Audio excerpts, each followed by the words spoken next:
Hello guys, welcome to my channel. First time kong malak sa elevator ng pantry. Tapos na ako sa 6th floor, pupunta na ako sa 11th floor.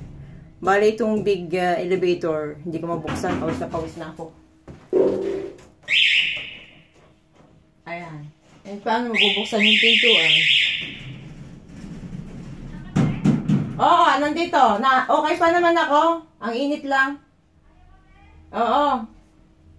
Yung kumakatok si Ay. Kaya pati. Siyempre, mainit. Pinapawin. Anong floor na to? Anong floor ito? Anong floor ito? Ah, akyat ako eh. Ayan, nakalagay ay 6. Ah, sige, dito muna ako. Hindi ko magagawa pang 11. Pasaway. Mainit.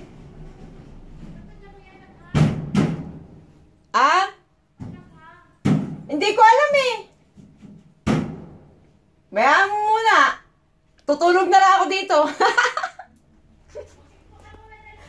Wala, binablog ko na nga lang. Ayan po kasi, yan o.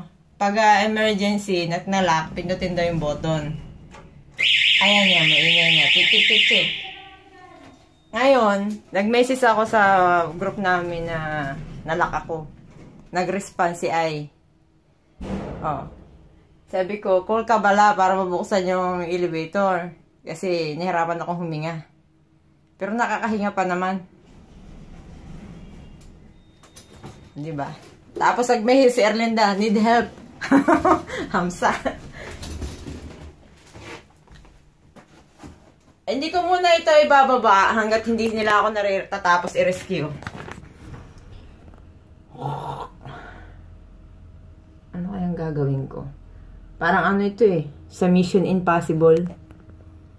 Diba? Nasa 4th floor ako. Mission Impossible, hindi mabukas yung elevator. Teka, iisipin ko yung trabaho ko pa rin kahit ako nalak. Okay. Bali, ang gawa lang namin is stay over. Yakang-yaka to eh. Ay nalak. Bababa sana. Dadalhin ko sana sa 11th floor yung aking gamit kasi doon ang trabaho ko. Tapos kukuha ko ng mga extra comforter para doon sa nag-request ng extra blanket sa 608 at saka sa 615. Kasi nilalamig daw sila sa gabi. Patay na yung aircon, nilalamig pa. Eh, dubli-dubli ng kumot nila. Baka health problem na yun. I-message ko na lang yung aking supervisor. I-stop ko muna. Titinan ko kung anong gagawin nila.